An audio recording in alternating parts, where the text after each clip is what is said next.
오늘은 우리 다 같이 갈라디아서 1장 11절부터 있는 말씀을 우리가 공부하겠습니다. 11절 다 같이 읽겠습니다. 형제들아, 내가 너희에게 알게 하노니 내가 전한 복음이 사람의 뜻을 따라 된 것이 아니니라. 여러분, 이 세상에 여러 가지 많은 종교가 있는데 많은 종교가 사람의 뜻을 따라 된 종교가 많습니다. 사람이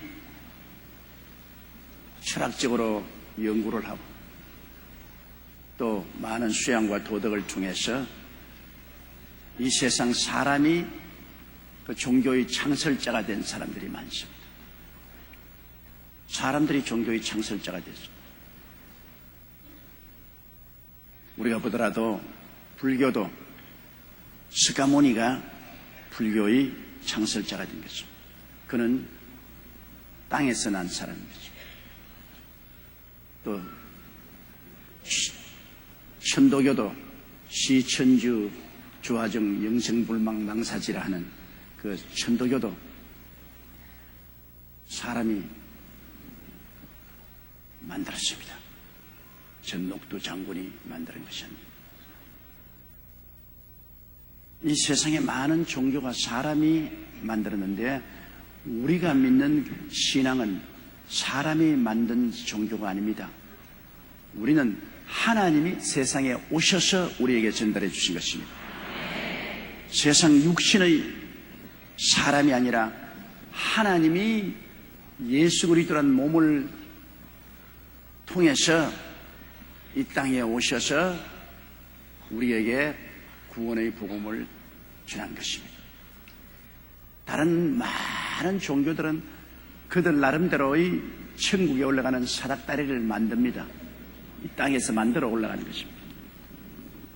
얼마나 만들어 올라가야 공중에 닿을지 모릅니다만 우리의 신앙은 하늘에서 길이 땅으로 내려왔습니다. 하늘에서 길이 땅에 내려왔습니다. 예수님이 내가 곧 길이요. 그러므로 틀림없이 하늘에 닿는 길입니다. 다른 길은 사람이 만들어 올라가는 것이기 때문에 얼마나 올라갈지 모르지만 이는 하늘에서 내려온 길이기 때문에 반드시 하늘에 도달하는 길이 되신 것입니다. 아예 예수 그리스도만 생각하면 너무나 신기하고 너무나 기이해서 말로 다 할 수 없습니다. 예수 그리스도의 신앙이란 어떠한 훌륭한 지도자가 수양이나 도덕이나 훈련을 통해서 만든 것이 아니라 하늘에서 직접 하나님이 사람의 몸을 쓰고 태어났다는 것을 생각할 때 여러분 기가 막히지 않습니까? 이사야서 9장 6절을 보십시오. 한 아기가 우리에게 낳고 한 아들을 우리에게 주신 바 되었는데 그 이름은 기묘자여 모사여 전능하신 하나님이요 영존하시는 아버지라고 말했습니다. 한 아들을 우리에게 주셨는데 그 핏덩어리 아들, 그 이름이 바로 기묘자라는 것은 하나님 기묘자입니다. 모사요 전능하신 하나님이요 영존하시는 아버지가 핏덩어리로 오신 거예요. 우리 구원이란 사람이 머리로서 만들어 놓은 구원이 아닙니다. 이건 하늘에서 계시된 것입니다. 하늘에서 구원이 내려온 것입니다.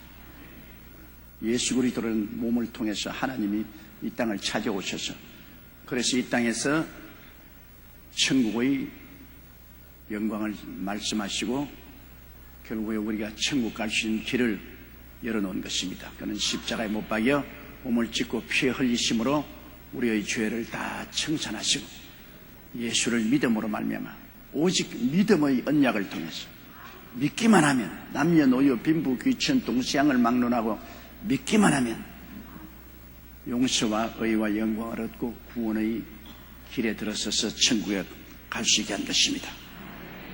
그러므로 바울이 여기 담대하게 갈라디아 성도들에게 말한 것은 형제들아 내가 너에게 알게 하노니 내가 전한 복음이 사람의 뜻을 따라 된 것이 아니라 바울이 무슨 사람에게 배워서 사람의 뜻으로 만든 복음을 전한 것이 아니라 하늘의 계시를 받아서 그가 믿고 구원받고 전하는 것입니다.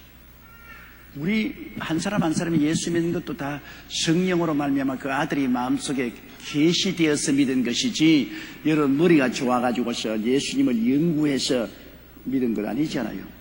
그냥 마음에 탁 깨달음이 와서 마음이 깨어지고 회개해서 예수를 구주로 모시지 않았어요. 그러므로 아버지께서 우리에게 계시해 주지 아니하시면 예수를 구주로 믿을 수가 없습니다. 우리의 신앙의 지식은 계시적인 지식인 것입니다. 우리 감각적인 지식이 아닙니다. 보고 듣고 냄새 맡고 맛보고 만져보고 그렇게 해서 우리가 얻은 신앙이 아니라 우리 마음속에 하나님이 성령으로 계시해 주어서 불가항력적으로 우리가 예수를 믿게 되는 것입니다. 안 믿을 수가 없어요. 성령이 우리에게 그리스도를 계시해 주어서 하나님의 아들인 것을 믿게 하시고 구원의 길을 보여주시기 때문에 우리는 불가항력적인 하나님의 역사에 의해서 예수를 믿게 된 것입니다. 그러므로 믿지 않는 사람이 예수를 믿게 된다는 것은 성령의 계시 이외에는 절대로 안 됩니다. 아무리 가르친다고 해서 가르쳤을 때는 건 아닙니다. 신령한 것은 신령한 것으로 분별한다고 성령이 오셔서 우리 영 속에 하나님 말씀을 계시해 주는 것입니다. 12절요. 이는 내가 사람에게 받은 것도 아니요 배운 것도 아니요 오직 예수 그리스도의 계시로 말미암은 것이라. 더구나 바울 선생 같은 분은 예수님의 12제자 중에 한 사람이 아니었습니다. 예수님이 복음을 증가할 시절에 바울 선생은 저 북쪽에 길리기아라는 이방 나라의 다소에서 태어나서 자랐습니다. 그러므로 그는 예수 그리스도의 직접 설교를 들어본 적이 없고 예수 그리스도를 직접 따라다닌 적도 없는 분입니다.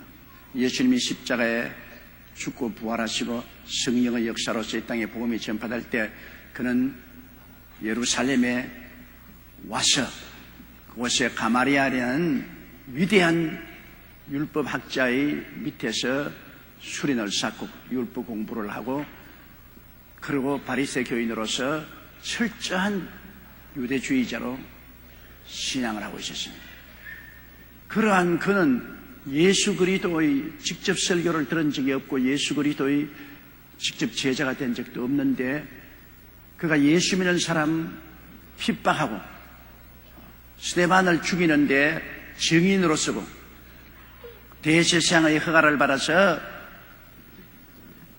이웃나라 수리아의 수도 다메섹에서 피란가 있는 예수 믿는 사람, 유대인 중 예수 믿는 사람들을 붙잡아서 예루살렘으로 끌고 와서 감옥에도 넣고 죽이기도 하는 그 사명을 받아서 그런 아주 살기 등등해서 말을 타고 자기의 종자들과 함께 다메섹이 보이는 곳으로 가고 있었습니다. 대낮입니다. 한낮입니다. 다메섹이 보이는 지경까지 왔습니다. 그는 예수 교인들을 잡아 죽일 계획이 마음속에 꽉 들어찼고 많은 예수 교인들을 체포할 생각이 꽉 들어찼습니다. 예수 그리스도에 대한 적개심이 꽉 들어차는데 갑자기 확 하고 밝은 빛이 그에게 비춰왔습니다. 햇빛보다 더 밝은 빛. 밤도 아닙니다.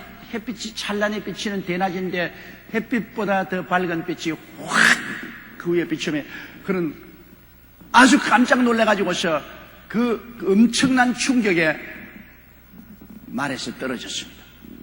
말에서 땅에 내동그러졌습니다.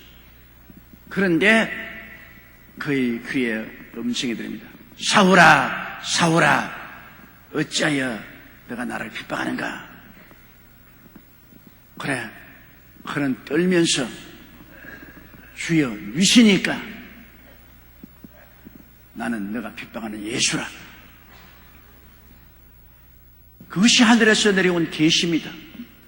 예수 믿는 사람을 잡아서 예루살렘으로 끌고 와서 감옥에 넣고 죽이려고 하는 그에게 예수님이 직접 계시로 나타난 것입니다.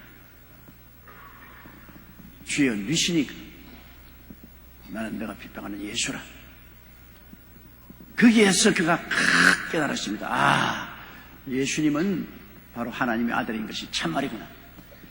스데반이 돌에 맞아 죽으면서도 예수님을 부인하지 아니하고 그가 말하기를 보라, 하늘문이 열리고 하나님의 아들 예수 그리스도 인자가 하나님 우편에 선 것을 보는도다라고 외친 그 모습이 그 마음속에 뚜렷이 남아있었는데, 바로 그 예수님께서 다메섹 도상에서 사울에게 말씀을 해주시며 그가 큰 충격을 받았습니다. 그 계시를 받고 눈을 뜨니까 안 보입니다. 장님이 됐어요. 그래서 데리고 가는 종자들이 그를 데리고 다메섹 가서 직가라는 곳에 가서 사흘 밤 사흘 낮을 금식했어요. 그런데 예수 믿는 아나니아라는 사람이 또 예수님의 계시를 받고 직가로 찾아와서 네가 길에서 올 때 만난 그 주님께서 나를 보내셔서 너에게 안수함으로 너희 눈을 뜨게 하고 너로 성령 충만하게 한다고. 그러자 눈에 비늘 같은 것이 떨어지고 눈을 밝게 뜨고 보여. 그리고 성령 받고 물로 세례받고 그런 유대주의자에게서 예수 그리스도의 제자로 변화되고 마는 것입니다. 이 1년의 과정이 놀라운 하나님의 섭리로 일어난 것이지 어느 신학교에 들어가서 공부를 해서 변화된 것도 아니고 어느 예수 믿는 사람이 와서 전도해서 바울이 변화된 것도 아닙니다. 그는 하나님의 직접 부르심을 받았어. 그는 다메섹 도상에서 그리스도를 만나고 계시를 통해서 회개하고 예수 믿게 된 것입니다. 그는 완전히 예수 그리스도의 대적하는 자에서 제자로 변화되고 원수가 예수 그리스도의 친구가 된 것입니다. 이런 거대한 아주 밤에서 낮이 되는 그거로 이르는 놀라운 변화의 체험이 바울 선생에게 다가오는 것입니다. 그렇기 때문에 그는 갈라디아 교인들에게 담대하게 말했습니다. 내가 사람에게서 받은 것도 아니고 난 그리스도의 복음을 사람을 통해서 받은 것도 아니고 또 사람에게 배운 것도 아니고 예수 그리스도께서 계시로 말미암아 내게 다가오셨다. 바울이 우리에게 전도한 로마서, 고린도 전후서, 갈라디아서, 에베소, 빌립보, 골로새, 그 다음에는 데살로니가 전후서, 디모데 전후서, 그 외에 히브리서의 모든 것은 바울 선생께서 예수님에게 직접 받은 계시인 것입니다. 이거는 베드로와 야고보와 요한하고 틀립니다.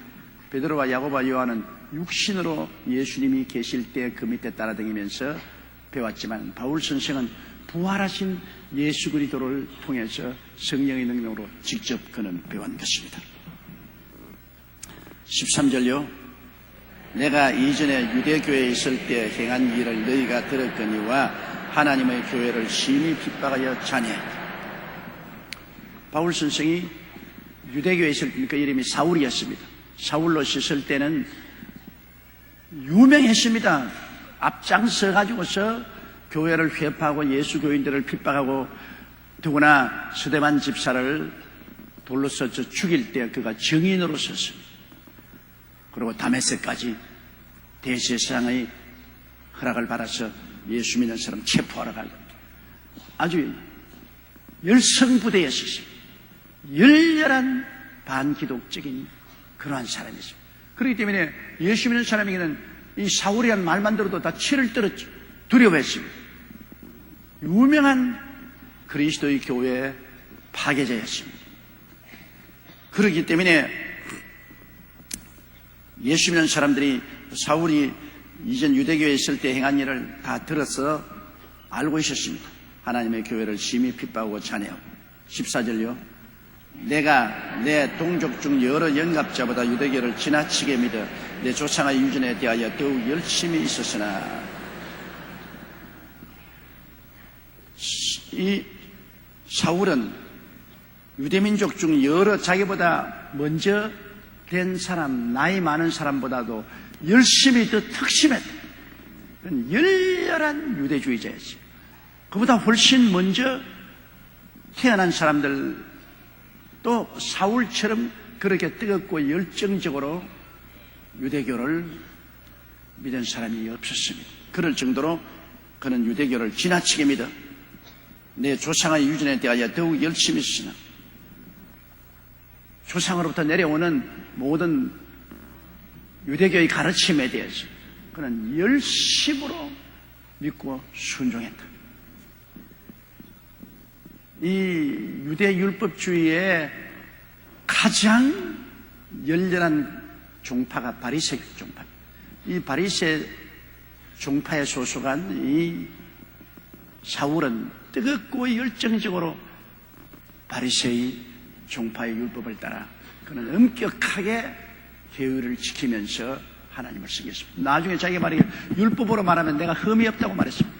인간적인 행위로 봐서라도 그는 흠잡을 데 없을 만큼 율법을 준수하는 뜨겁고 열렬한 유대주의자였습니다. 보통 뜨거운 사람이 아니었습니다. 15절요. 그러나 내 어머니의 태로부터 나를 택정하시고 은혜로 나를 부르시니가 자 보십시오. 하나님이 벌써 그가 태어나기 전 어머니 뱃속에 있을 때 이미 하나님은 예수 믿는 사도로서 그를 예정하시고 택정하신다. 까불지 마. 너 아무리 유대교를 믿어서 뜨겁게 열정적으로 해도 때가 오면 내가 너를 불러서 나의 제자로 삼겠다고 하나님이 이미 어머니 뱃속에서부터 택정을 하신다. 실제로 보면 뱃속보다도 더 전에 만세 전에 이미 그리스도 안에서 하나님이 예정해 놓으신 것입니다. 선택인 것입니다. 그러므로 여러분 우리도 벌써 어머니 뱃속에 있을 때부터 하나님이 너 예수 믿어라 이미 택정한 것입니다. 하나님이 뭐 임기응변으로 여러분 우리 택한 거 아닙니다. 하나님은 우리 어머니 뱃속에 있을 때 이미 예수 그리스도의 신앙인이 되고 하나님 백성이 되도록 택정했습니다. 그리고 또 보면 뱃속에 있을 때보다 더 전에 우리 형질이 생기기 전에 만세 전에 이미 하나님은 우리를 보시고 아시고 그리스도 안에서 예정을 해놓으셨습니다. 그래서 뱃속에 있을 때 택정을 하시고 그리고 오늘날 예수 믿고 하나님의 자녀가 되게 한 것입니다. 이것은 우리의 의로운 행위로 된 것이 아니라 하나님의 은혜로 된 것입니다. 은혜라는 것은 값없이 주시는 것입니다. 우리가 뭐 잘하고 못하고 그것 때문에 공로로 우리를 구원해 준 것이 아니라 하나님이 웬 말인지 웬일인지 알 수 없습니다. 값없이 우리를 만세 전에 그리스도 안에서 하나님 백성이 되도록 예정하시고 이미 어머니 뱃속에서부터 택해서 부르셔서 오늘 예수 믿게 했으니 기가 막힌 일입니다. 하나님의 섭리가. 그러니 여러분이 구원받은 것은 전적으로 하나님의 은혜로 된 것입니다. 여러분 자랑할 것 조금도 없이 하나님의 은혜로 된 것이기 때문에 이 구원받은 것을 너무나 감사하고 기가 막히게 하나님을 찬양하고 충성해야 될 것입니다. 내가 누굽니까? 아무것도 아니지 않아요. 이 세상에서 아무도 알아준 사람도 없어. 유명하지도 않고 또 스스로 생각해보다 별 볼일도 없이 보이는데 그런데 어떻게 하나님이 나를 만세전에 이미 보시고 아시고 예정하시고 뱃속에서부터 이미 택하여 주셨을까요? 여러분이 스스로 그렇게 될 만큼 잘났다고 생각합니까? 아니죠. 저도 요사이 종종 그런 생각을 합니다. 도대체 하나님이 나 뭘 보고 택하여 주셨을까? 내가 나를 보니 참 못났는데 참 보잘것없는데 먼지와 티끌 같은 인생인데 하나님이 왜 나를 택해 주실까? 뭘 보고 택해 주실까? 볼 것 아무것도 없어요. 하나님께서 당신이 원하셔서 나를 택하여 주셨다. 당신이 내가 좋으니까 나를 택해 주셨다. 하나님 왜 날 좋아했습니까? 그거 묻지 마라. 내가 좋아하니까 좋아하지 뭐. 그러면 별 도리 없습니다. 하나님이 나를 좋아하신다. 따라 말씀하십시오. 하나님께서 나를 좋아하신다. 그래서 만세전에 우리를 예정하시고 어머니 뱃속에서 태가하셨습니다. 여러분, 사울 같은 사람은 얼마나 못되게 굴었습니까? 예수 그리스도의 교회를 회파하고 주를 열렬히 믿고 섬기는 스데반 집사를 끌어다가 군중을 선동해서 돌로 쳐 죽이고 그들의 증거인이 되고, 그리고 예수 믿는 사람들을 잡아서 감옥에 넣고 죽이려고 다메섹까지 나가는, 이렇게 못되게 구는 이 사울에게 하나님께서 예수 그리스도를 계시해 주시고 하나님이 불가항력적 능력으로 그를 붙잡아서 구원해 주신 거 보십시오. 그 무슨 사울이 자격이 있어 그런 겁니까? 아닙니다. 하나님이 웬 말인지 웬일인지 벌써 만세전에 사울을 구원하기로 하나님이 작정하시고 그 어머니 뱃속에서부터 태계심으로 때가 오매 하나님이 기습을 하셔서 구원하신 것입니다. 왜 나를 구원하셨나요? 물을 것 없다. 내가 너를 좋아해서 구원했다. 왜 좋아하셨나요? 그 물을 것 없다. 내가 좋아해서 너를 구원했는데 네가 왜 묻냐? 뭐 그런 것입니다. 그러니 여러분, 우리가 천당 간 것 정말로 너무나 기뻐야 됩니다. 생각해 보십시오. 이 세상에 60억 인구가 있습니다. 60억이 다 예수 믿나요? 안 믿습니다. 60억 인구 중에 오늘날 주의 이름을 부르는 사람들은 한 10억 가까이 되겠죠. 캐톨릭이 한 10억, 신교가 한 10억 되니까 합쳐서 20억. 그러면 그 사람들이 어떻게 해서 믿게 됐나요? 하나님이 좋아서 하나님이 자녀가 되도록 예정하시고 택하여서 부르시고 60억이 다 천당 가진 않아요. 우리 한국에 여러분 지금 남북한 합치면은 우리가 6천만 명인데 그게 예수 그리스도 이름을 부르는 사람은 6분의 1인 1200만 정도밖에 안 되잖아요. 한국에 우리 6천만 동포가 다 구원받아 다 천당 가지는 않잖아요. 우리가 열심히 전도는 하죠. 전도해도 하나님이 택한 사람만이 우리 전도를 통해서 구원을 받지, 하나님이 택하지 않은 사람은 아무리 전도해도 구원을 받지를 못하지 않아요. 그러니 우리가 하나님의 택함을 받은 사람 중에 들어갔다는 것 생각할 때 아주 감탄하고 놀라고 감사해야 될 것입니다. 바울 선생은 어머니 태로부터 나를 택정하시고 은혜로 나를 부르시니, 어머니 태 속에 있는 놈이 뭘 알아가 내가 예수 믿겠다고 결정하겠어요. 태 속에서 아무 생각도 없는 핏덩어리인데, 그러나 그 핏덩어리일 때 벌써 하나님이 넌 내 것이라고 딱 점 찍었. 넌 내 것이다. 그리고 때가 오면 하나님이 역사하셨다. 이 세상에 우리가 구원받을 때가 있고 죽을 때가 있습니다. 날 때가 있고 못되게 굴 때가 있고 구원받을 때가 있고 그리고 죽을 때가 있고 천당 갈 때가 있는 것입니다. 성경에는 주 예수를 믿어라 그리하면 너와 내 집이 구원을 얻으라 했으니, 여러분이 주 예수를 믿으면 여러분의 집이 구원을 얻겠다고 했으므로 그 언약의 약속을 믿고서 하나님께 부르시기라면 아주 못되게 구는 남편도 아내도 자식도 때가 오면 회개하게 되는 것입니다. 정한 때가 있어요. 또 회개할 때가 있어요. 아무리 못되게 굴어도 때가 오면은 불가항력적 능력으로 하나님이 다가오시면 별 도리 없이 아이쿠 무릎을 꿇게 되는 것입니다. 그러므로 그 때가 올 것을 믿고서 낙심하지 말고 기도를 계속해야 되는 것입니다. 낙심하면 안 돼요. 낙심할 필요 없어요. 하나님의 언약은 하나님이 이루시는 것이기 때문에 우리는 언약을 믿는 것이지 환경을 믿는 것이 아닙니다. 주 예수를 믿어라. 예, 믿었습니다. 그러면 너와 너 집이 구원을 얻으리라. 우리 집은 남편, 아내, 자식들 아닙니까? 그러므로 한 사람이 가정에서 구원을 받으면 그 집안이 이미 다 하나님의 선택을 해놓은 것입니다. 그러므로 계속해서 하나님 빨리 회개하고 돌아오도록 해달라고 기도만 하고 있으면 때가 오면 하나님이 극적으로 만나주시고 불가항력적 능력으로 회개시켜 주시고 돌아오게 해주시는 것입니다. 16절요. 그가 아들을 이방에 전하기 위하여 그를 내 속에 나타내시기를 기뻐하실 때 내가 곧 혈육과 언언하지 아니하고. 왜 그를 택정하고 은혜로 부르시느냐 하면 그 아들을 이방에 전하기 위하여 그를 내 속에 나타내시다. 여러분 속에 예수 그리스도를 하나님이 나타내시게 한 이유가 되십니까? 이웃 사람에게 그 아들을 전도하기 위해서 나타내 주신 것입니다.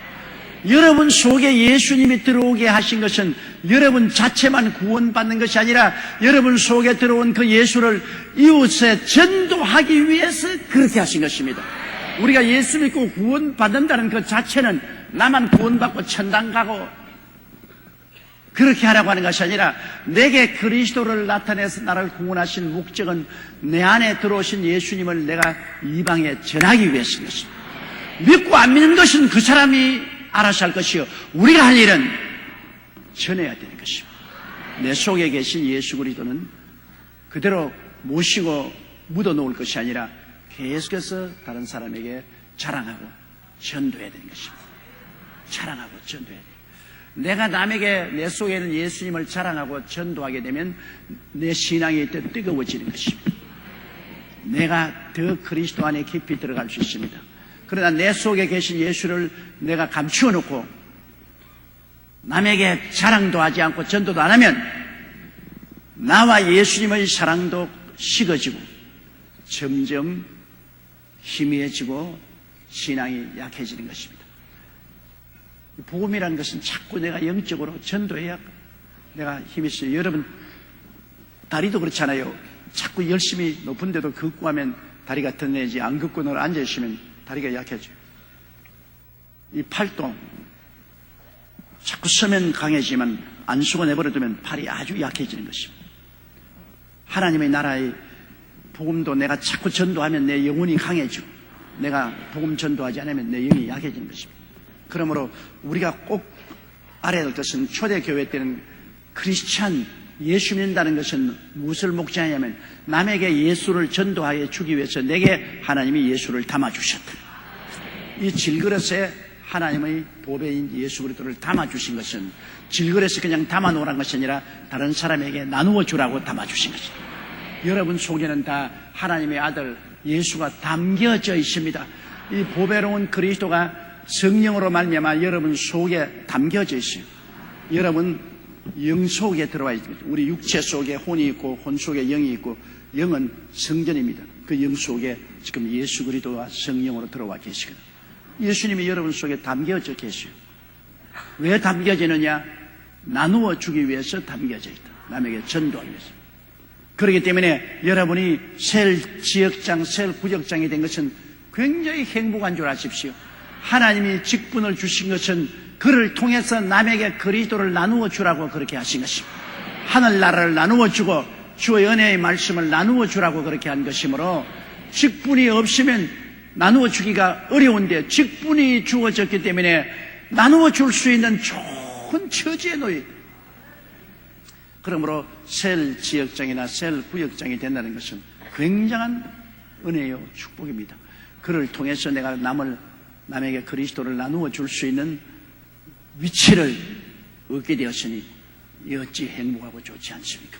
우리가 하늘나라의 직분을 하나님이 주시면 반드시 직분을 행할 수 있는 능력도 주시는 것입니다. 하나님이 직분을 주시면서 능력을 안 주면은 못하잖아요. 예수님이 제자들에게 너희는 온 천하에 다니며 만민에게 복음을 전가라 했는데 그들은 전부 다 시골댁입니다. 어부들이요, 세리요, 시골댁이들 교육도 받지 못한 사회에서 인정을 받지 못한 천민계급입니다. 우리가 어떻게 합니까? 우리는 사회적 천민계급이요. 우리는 학문도 없고 교육도 받지 못하고 돈도 없고 아무것도 없는 우리가 어떻게 합니까? 그렇게 변명했겠지만은 그러나 하나님이 그들에게 그 사명을 주었으면 그 사명을 다할 수 있는 능력을 주시는데 그것은 교육보다도 더 낫고 세상적인 가문이나 직위보다 더 나은 오순절날 성령을 주신 것입니다. 학문도 없고 교육도 없고 가문도 없고 이름도 없던 사람들이 성령을 하나님이 주시니까, 성령을 받고 나니까 온 천하에 다니며 만민에게 복음을 전가하는 하나님의 직분을 행할 수 있는 능력이 주어졌습니다. 성령의 능력으로 그들은 일어나며 하루에 3,000명, 이튿날 5,000명, 그 길로 나가서 300년 이내에 온 로마 제국을 뒤엎어 놓았습니다. 하나님이 직분을 주시면 능력도 주시는 법인 것입니다. 그 능력이 바로 성령이신 것입니다. 성령은 참 특별한 것입니다. 성령의 은혜라는 것은 여러분, 미국 하버드 대학 졸업보다 낫고 서울대학 졸업장보다 낫고 어떠한 훈련소에 훈련 받는 것보다 낫습니다. 성령은 바로 여러분과 내가 예수 믿는 삶을 살 수 있게 해줄 뿐 아니라 하나님이 주신 직분을 능히 감당하고도 남을 수 있는 힘을 허락하여 주시는 것입니다. 신비한 힘입니다. 신비한 힘. 성령으로 말미암아 모르는 것이 알게 되고, 말 못하면 구변이 생기게 되고, 깨닫게 되고, 용기가 생기고, 능력이 다가오고, 사람들을 감동시키고 변화시키고, 이 놀라운 역사가 성령의 능력으로 나타난 것입니다. 그러므로 여러분이 하나님께로부터 셀 지역장, 셀 구역장을 받았으면 못한다고 하지 마세요. 못한다고 하지 마시고 하나님이여 성령으로 채워주시옵소서. 직분을 주셨으니 직분을 행할 수 있도록 성령으로 충만케 하여 주시옵소서. 성령님을 인정하고 환영하고 모셔드리고 의지하고 성령의 기름 부으심을 받으면 놀라운 셀 지역장이 되고 놀라운 셀 구역장이 되는 것입니다. 성경을 가르칠 때 깨달음이 오고, 기도할 때 능력이 다가오고, 설교할 때 술술 입이 열리고 말이 나오고, 야, 희한하다. 이거 내가 어떻게 이렇게 되느냐. 내가 이만한 실력이 없는 줄 알았는데 없지요. 있는 것은 성령이 오셨다는 것이 달라진 것입니다. 그러므로 우리 예수 믿는 사람은 첫째도 성령, 둘째도 성령, 셋째도 성령 충만함을 받아야 되는 것입니다. 옛날에 바울이 에베소에 갔을 때 12명쯤 되는 사람이 있는데 예수 그리스도를 믿는다고 하면서 힘이 하나도 없어요. 12명이 모여서 그냥 졸고 앉았고 찬송을 하라면 지렁이 울음소리나 내고 전혀 힘이 없어요. 그래서 바울이 믿었습니다. 너희가 믿을 때 성령을 받았느냐? 하도 믿는다고 하는데 전혀 능력이 없으니까. 이건 그대로 하면 성령이 있음도 듣지 못했습니다. 그러니까 바울 선생이 이 사람들 잘못 믿었구나. 그래서 그리스도를 전도하고 세례 베풀고 성령 받도록 안수하며 성령을 받은다고 예언도 하니 12사람입니다. 그 12사람 된 사람들이 성령을 받자마자 폭발적인 전도 역사에 일어났어요. 에베소에서 폭발적인 전도 역사에 일어나서 에베소를 통해서 온 소아시아 일대와 아가야 일대에 복음이 전파됐어요. 놀라운 능력으로 복음이 전파됐어요. 우리 여의도 순복음교회가 오늘날 세계 최대의 교회가 된 것은 다른 건 아닙니다. 우리가 사회적 지위가 있어 그런 것도 아니고 돈이 많아서 그런 것도 아니고 지식이 많아 그런 것도 아닙니다. 우리가 성령 받았기 때문에 그런 거죠. 성령 받았기 때문에. 성령을 떠나면 우리는 아무 힘도 없습니다. 삼손이 성령이 임한 증거로서의 그 머리 7가닥의 머리가 주렁주렁 할 때 능력이 있었지, 그 머리를 블레셋 데릴라가 다 베어버렸을 때는 아무 능력도 없었습니다. 블레셋 사람에게 끌려가서 눈알이 다 빠져도 아무것도 못했습니다. 성령이 떠나면 우리 교회는 이거 빈 껍데기 세멘트 건물에 불과해요. 성령이 떠나면 우리는 육신의 고깃덩어리에 불과해요. 우리가 하나님 앞에 귀중한 것은 예수 믿고 성령 받았기 때문인 것입니다. 그러므로 항상 성령 충만하기를 위해서 기도하십니다. 예수를 믿으면 성령이 와 계시는데 우리가 부르짖어 성령이 충만해야 됩니다. 성령이 충만해서 성령으로 말하게 하심을 따라 다른 방언으로 기도하고, 그리고 성령의 여러 가지 은사가 우리에게 나타나야 우리가 참으로 하나님이 사용하는 그릇이 되는 것입니다. 그러므로 그 아들을 이방에 전하기 위하여 그를 내 속에 나타냈다. 그 아들을 이방에 전하기 위해서 내 속에 나타나기를 기뻐하십니다. 그 아들을 여러분 이웃에 전하기 위해서 여러분에게 예수님을 나타내게 하셨다. 그러므로 우리를 보고 너희 사는 목적이 무엇이냐 물으면 예수를 남에게 전하기 위해서 살고 있습니다. 따라 말씀하십시오. 내가 지금 살고 있는 것은 예수님을 이웃에 전하기 위해서 살고 있습니다. 그래서 우리가 기도할 때 주여 나 건강 주십시오 할 때 주여 나를 예수를 이웃에 더 잘 전할 수 있도록 하기 위해서 건강을 주시옵소서. 예수님을 이웃에 잘 전하기 위해서 좋은 집을 주시옵소서. 예수님을 더 잘 전하기 위해서 좀 더 좋은 옷도 주시옵소서. 예수님을 잘 전하기 위해서 좋은 직장도 주시고 예수님을 잘 전하기 위해서 돈도 주시옵소서.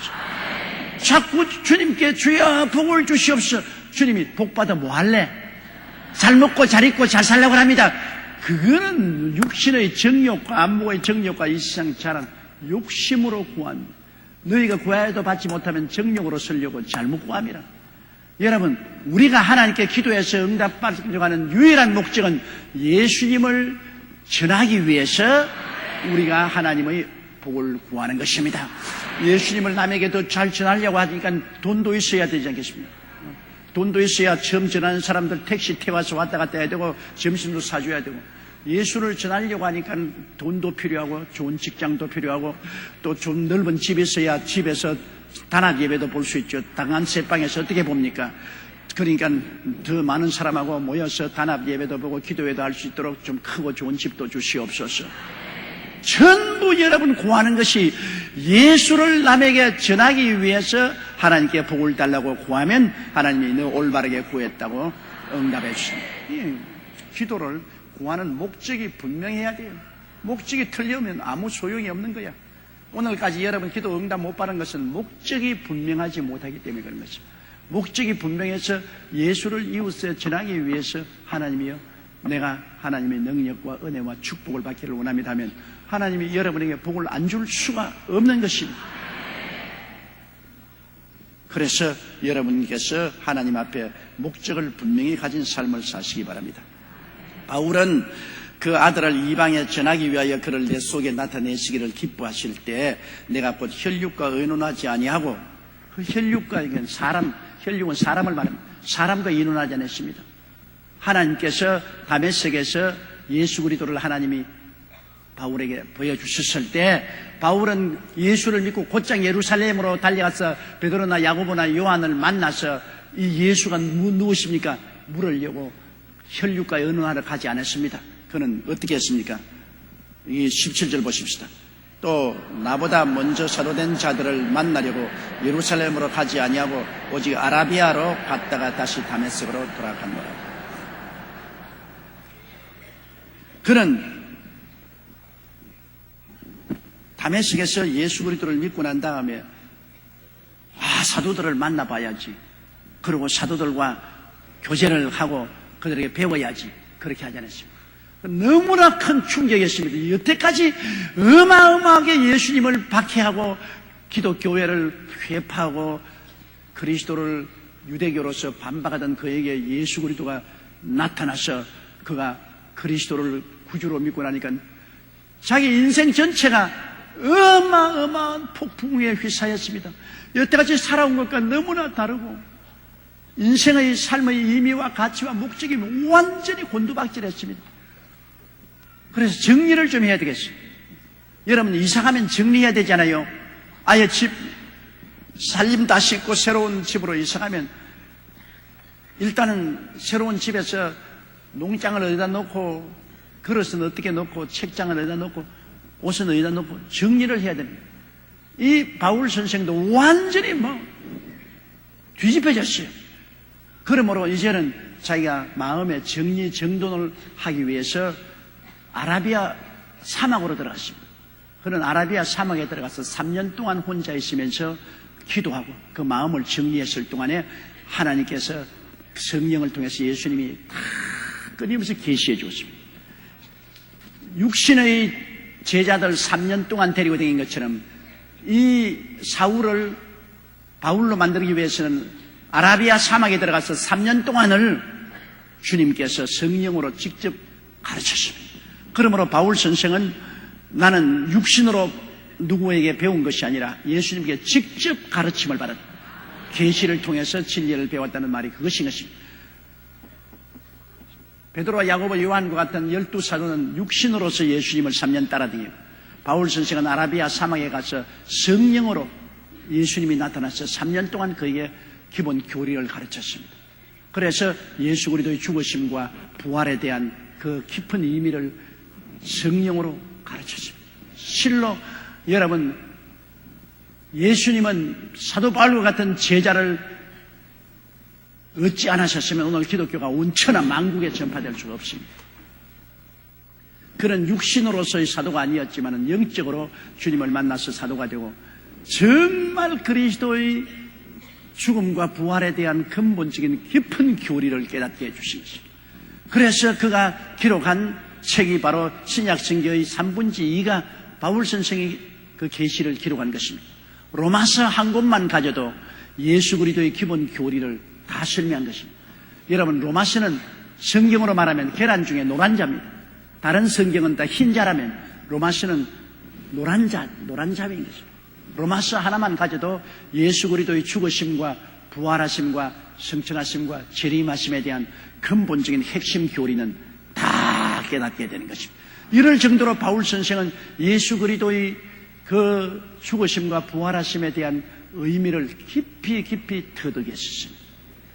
그것은 언제 했느냐? 그가 다메섹 도상에서 충격적으로 그리스도를 만나고 난 다음에 아라비아 사막에 가서 3년 동안 사람을 만나지 않고 오직 엎드려 기도하면서 하나님과 대화를 통해서 그는 이 그리스도의 근본적인 진리를 다 깨달아 알게 된 것입니다.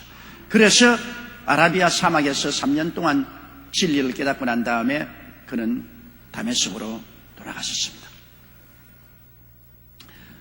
18절요. 그 후 3년 만에 내가 게바를 신방하려고 예루살렘에 올라가서 저와 함께 15일을 유할세. 그가 3년 동안 하나님께 직접 배우고 난 다음에 그 다음에 예루살렘에 중사도인 게바를 만나러 갔습니다. 게바 베드로를 만나러 갔습니다. 내가 하나님께 전부 배운 이 사실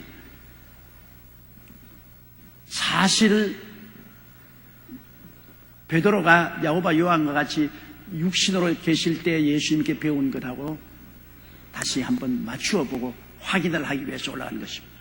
바울이 계시로 받은 것은 틀림없음에도 불구하고 예수님의 육신으로서 사로된 자들과 만나서 그 진리를 서로 확인하고, 그리고 바울 선생은 이제는 전통 기독교 교제로 들어오려고 하는 것입니다. 지금은 정통 기독교는 베드로와 야고보와 요한을 중심으로 한 12사도가 온천하에 전파하고 있고 예루살렘 총회가 이루어지는데, 바울 선생은 직접 예수님께 선택을 받아서 아라비아에서 예수님 설화에서 영적으로 공부를 하고 왔으니까 이제는 하나님의 성령의 인도를 받아서 너 이제 정통 주류로 들어오느라, 정통으로 들어오느라.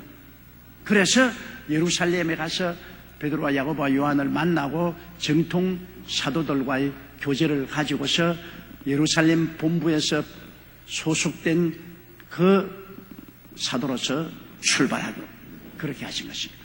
여러분, 언제나 우리는 정통으로 소속돼야 돼요.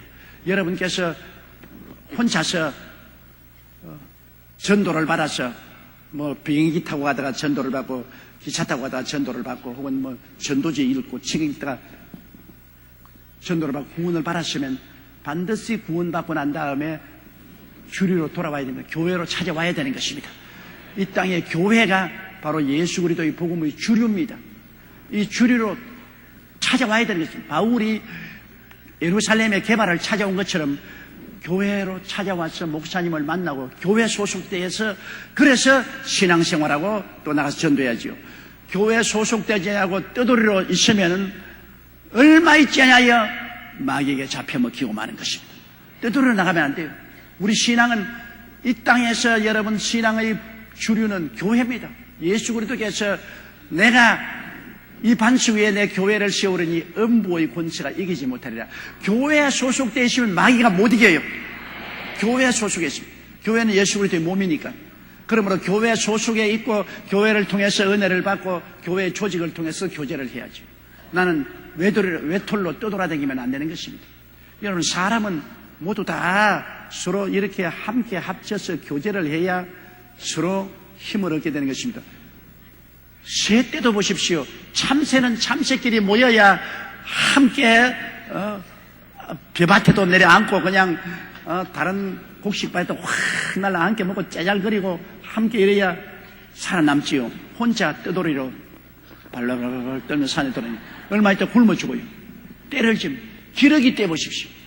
여러분이 겨울에 기러기 때가 혼자 날아다니는 거 맞습니까? 때를 지어가지고서 한강에 확 내려앉고 또 확 같이 뜨면 까마귀도 함께 그냥 겨울에 보리밭 위에 확 날아다가 까마귀가 함 내려올 때 바람 소리 확 하는 거. 시골에서 안 자랐으면 그거 못 들어봤죠. 도시에 자란 사람 몰라요. 시골에 자란 사람은 겨울에 까마귀 때가 그냥 하늘에 새까맣게 날다가 이놈이 막 보리밭에 날 때는 휘 소리를 내고 하는 거예요. 다 때를 짓습니다. 노루도 여러분 때를 지어서 있잖아요. 여러분께서 텔레비 보면은 동물의 왕국에 나오지요. 그러면 거기에 이 노루떼들 얼마나 많습니까? 무수떼도 많고 사자가 잡아먹으러 가면 아이고 빨리 들어 아이고 빨리 들어. 그런데 잡혀먹지 않아요. 다 때를 지어서 삽니다. 사람도 때를 지어서 살게 돼 있어요. 한국에는 한국 사람이 삼천리 반도에 때를 지어 살고 있어요. 일본에는 일본 사람이 때를 지어 살고 있어요. 중국의 저 큰 곳에는 10억이란 중국 사람이 때를 지어 살고 있어요. 인도에는 인도 사람이 때를 지어 살고 있어요. 왜 때를 지어 살고 있습니까? 그래야 뭉쳐야 살 수 있으니까요.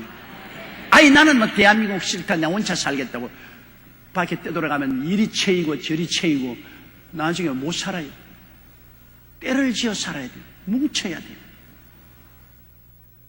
그러면 우리 예수 믿는 사람도 뭉쳐야 살아요. 흩어지면 죽어요. 그 뭉치는 단위가 교회가 뭉치는 단위인 것입니다. 교회를 통해서 다 교회에 와서 서로 교제를 하고 교회를 통해서 함께 은혜 받고 함께 축복도 받고 함께 교제하는 이런 뭉쳐야 때를 지어야 우리가 살아남지 때를 짓지 않으면 사탄의 먹힘을 받습니다. 그 교회를 밖을 나가서도 항상 소그룹으로 때를 지어야 돼요. 그게 셀 지역이나 셀 구역이라는 것은 소그룹인데 이 소그룹에 자기 지역에 이렇게 때를 지어가지고서 그래가지고서 경조사간에 서로 자꾸 연락을 해야 돼요. 자꾸 연락을 해야 돼요. 좋은 일이 있어도 서로 연락하고 슬픈 일이 있어도 연락하고 병들면서 함께 합심해서 기도하고 고통당하면서 서로 합심해 너희 두세 사람이 내 이름으로 모인 곳이란 나도 너희와 함께 있겠노라. 그래서 두세 사람 반드시 때를 지어야 우리가 살아남는 것입니다. 혼자서는 못 살아요. 때를 지어야 돼요. 그래야 서로 교회 와도 서로 만나면 반가워서 서로 알아주고 손도 잡아주고 교회가 정이 들고 그렇지. 생판 낯선 곳에 가서는 정이 들지 않잖아요. 이러므로 여러분이 교회에 소속한다는 것 굉장히 좋습니다. 여러분께서 주일날이나 수요일날 여의도 순복음교회 금음을 봐도 마음이 훈훈하지 않아요? 아, 이건 내 영적인 집이다. 내 집이다. 여기 오면 마음이 훈훈함이 내 집입니다. 영적. 그러나 나무 교회 가면 손님 온 것 같잖아요. 이건 내 집이 아니고 내가 손님 같고 어색하고 마음이 안정이 되지 못하잖아요. 교회도 전부 온 세계 교회는 또 하나이지만은 그 밑에 있는 교회는 교파에 따라서 교회에 따라서 이렇게 그룹을 짓고 때를 지어서 살게 되는 것입니다. 그러므로 우리는 항상 때를 지었는데 바울 선생도 하나님이 너가 이제 은혜를 받고 아라비아 3년 동안 사막에서 계시를 받고 제자가 되어서 이제 때를 지어라. 무리 속으로 들어가라. 너 혼자 있지 말고 예루살렘으로 찾아가서 예루살렘 총회에 소속하라. 베드로와 야고보와 요한 그 사람들과 만나보고 네가 하나님께 계시받은 것을 그들에게 이야기하고 그들과 함께 서로 용납을 하고 침묵을 도모하고 이제는 때를 지어라. 무리에 소속해서 그래서 출발하라. 그래 바울 선생은 외롭게 출발한 것이 아닙니다. 그는 예루살렘 총회 소속에서 베드로와 야고보와 요한과의 교제를 가지고 그들의 축복을 받고 그는 출발한 것입니다. 그러므로 꼭 우리는 이 하나님이 세우신 교회에 소속해야 된다. 이 무리를 지은 곳에 들어가야 된다. 그것을 꼭 알아야 됩니다. 무리에서 떠나가면 절대로 안 됩니다. 무리에서 떠나가면 죽어요. 무리를 지으시면 편안해요. 서로 의지하고 기도하니까. 무리를 떠나가면 그냥 죽습니다. 19절요. 주의 형제 야고보 외에 다른 사도들은 보지 못했노라. 그가 예루살렘에 올라갔는데 베드로를 만나고 주의 형제 야고보를 만났습니다. 예수님의 육신의 형제. 예수님은 동정녀 마리아에게 성령으로 첫 아들로 태어났고 그 밑에 동생은 그 어머니 마리아가 요셉하고 살면서 동생들을 아마 아들만 너희 딸도 여러 명 낳았습니다. 그렇기 때문에 예수님의 육신의 형제들은 많았어요. 그런데 예수님의 육신의 형제들도 예수님이 죽었다가 부활할 때 구주로 믿었지 그전에는 믿지 않았습니다. 같은 형제니까 예수님을 구주로 믿지 않았으나 예수님이 죽었다가 부활하시고 난 다음에는 예수님을 구주로 믿었는데 그 형제 중에 예수님 제일 맏동생이 야고보입니다. 그래서 이 야고보는 예수 그리스도의 죽었다가 부활하시고 난 다음에 예수님을 구주로 모시고 그는 예수님의 친육신의 동생이었기 때문에 굉장히 존경을 받고 예루살렘 총회 총회장이었습니다. 그러고 난 다음에 나중에 유대인들에게 잡혀서 유대인의 최고 종교기관인 산헤드린의 심판을 받고 목베어서 죽임을 당했습니다. 자기의 육신의 형인 예수 그리스도를 구주로 모시고 그를 전도하다가 순교당한 분이 야고보인 것입니다. 그래서 바울이 예루살렘에 올라가서 하나님을 만나게 하신 것은 베드로를 만나고 예수 그리스도의 육신의 형제인 야고보를 만나고 다른 사람은 만나지 못했습니다.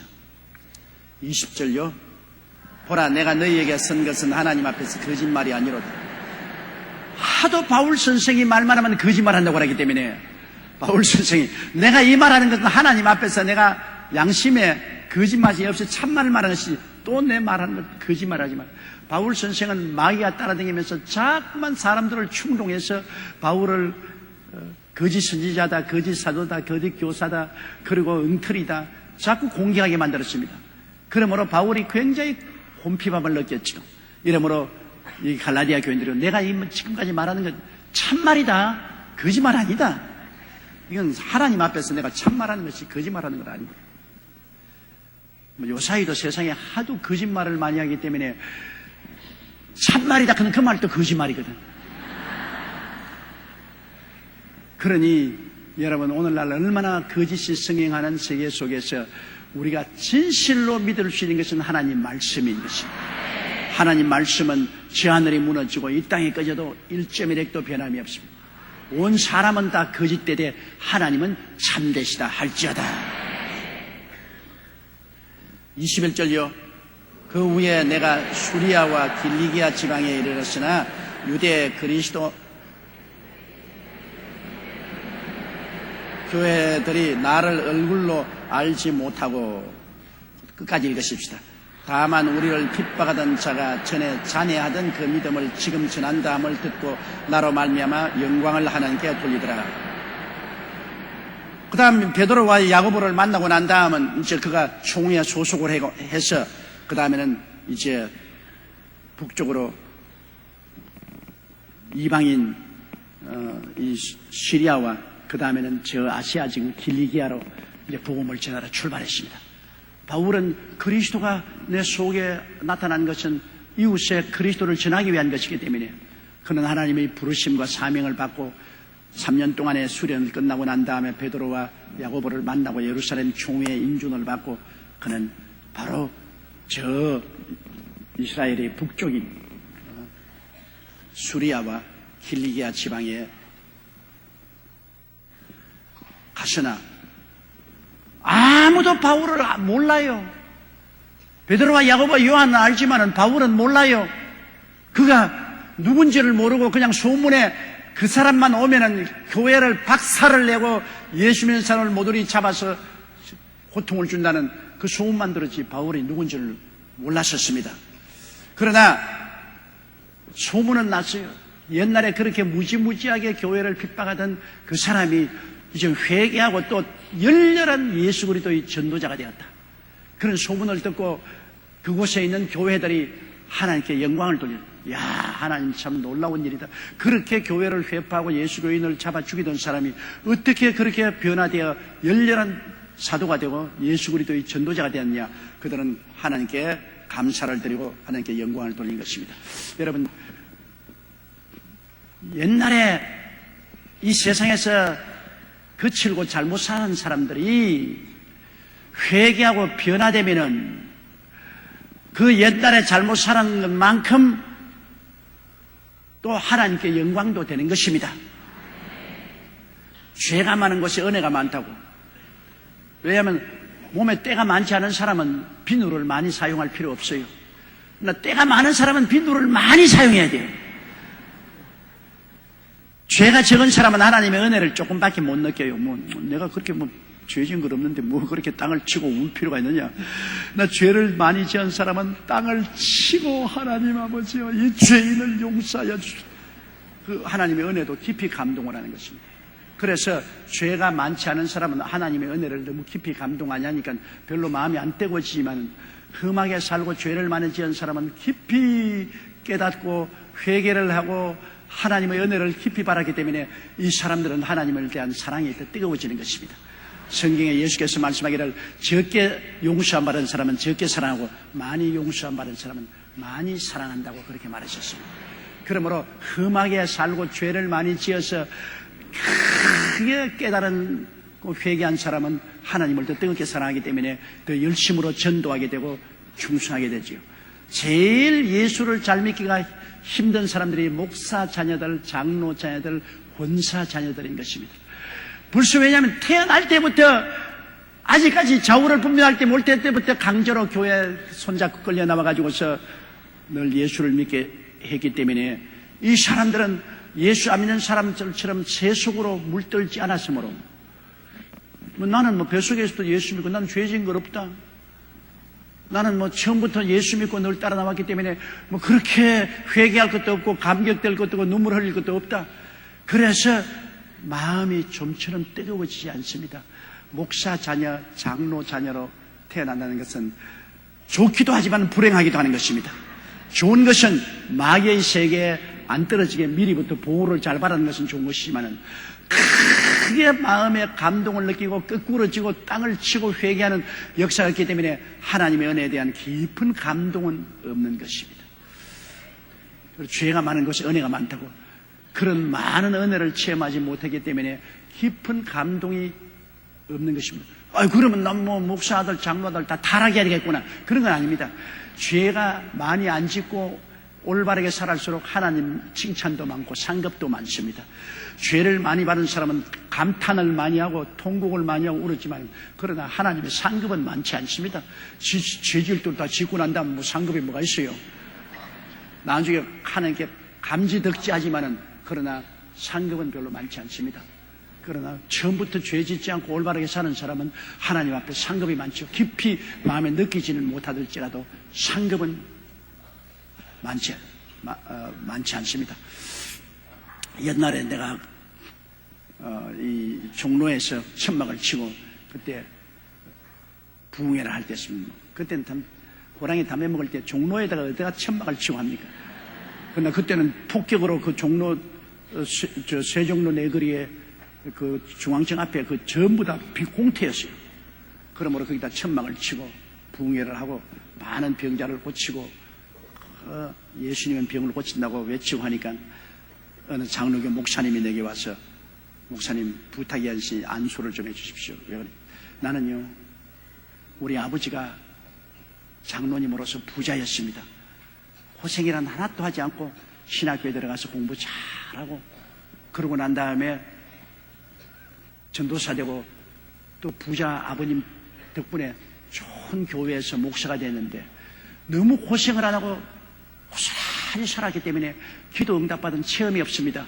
나는 뭐 돈 달라고 기도해 본 적도 없고, 옷 달라고 기도해 본 적도 없고, 또 몸이 아파서 병 고쳐달라고 하는 기도한 것도 없는 것이, 조금만 아프면 아버님이 서울대학 병원에 데려가서 다 치료해 줬기 때문에 뭐 하나님을 체험한 적이 없습니다. 이론적으로 알지만은 가슴이 뜨거워진 것은 없는데, 그러니까 내가 설교하면은 이론적인 설교만 하기 때문에 교인들이 그냥 맹숭하게 앉는데, 목사님 설교 들어보니 막 교인들이 아멘도 하고 할렐루야도 하고 눈물도 흘리고 통성 기도도 하고, 목사님은 내가 하나님을 안다는 폐병 걸려서 피를 토하고 쓰러져 죽게 되고 철분 치료도 없이 병원도 못 가고 죽게 되었는데, 기도하고 부르짖으니까 전도하는 사람이 와서 전도해서 예수님을 만나고, 그 다음 폐병도 낫고, 그 다음에는 기적적인 응답으로 뭐 신학기도 들어오고, 와, 얼마나 좋은지.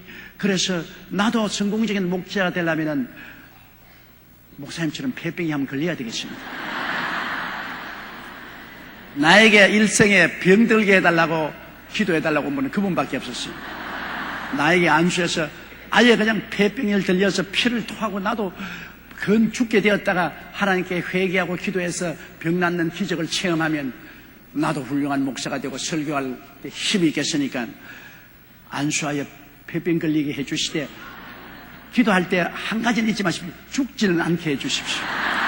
폐병 걸려서 죽으면, 그래서 내가 당신 무슨 말인지 의미를 모르는데, 폐병 걸려서 얼마나 고통스러운지 압니까?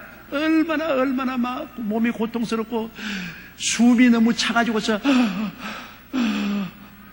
바로 누우면 숨이 탁 끝이고, 벽에 기대어서 그것도 잠만 들면 숨이 막 끝이기 때문에 새우잠을 자면 이렇게 세월을 지낸다는 것은 얼마나 고통스러운지 압니까? 그러니까 그런 쓸데없는 소리 하지 말고, 당신이 다른 체험 다 안 해도 성령 세례를 받으면 성령의 권능을 체험할 수 있습니다. 그렇기 때문에 삼각산 기도원에 올라가서 당신 철회하고 금식하면서 성령 달라고 기도하십시오. 나처럼 병들어 달라고 하지 마십시오. 몸서리 치고 고통스러운 겁니다. 병 안 나아도 괜찮으니까 성령 세례 받으면, 성령으로 권능을 받으면 놀라운 역사가 일어나니까 성령 받으시오. 제가 그런 말을 한 적이 있습니다. 여러분, 밤이 어두우면 낮이 더 밝아 보입니다. 그렇지 않아요? 낮에 촛불 켜서는 안 밝지만 밤에 촛불 켜면 밝지 않아요.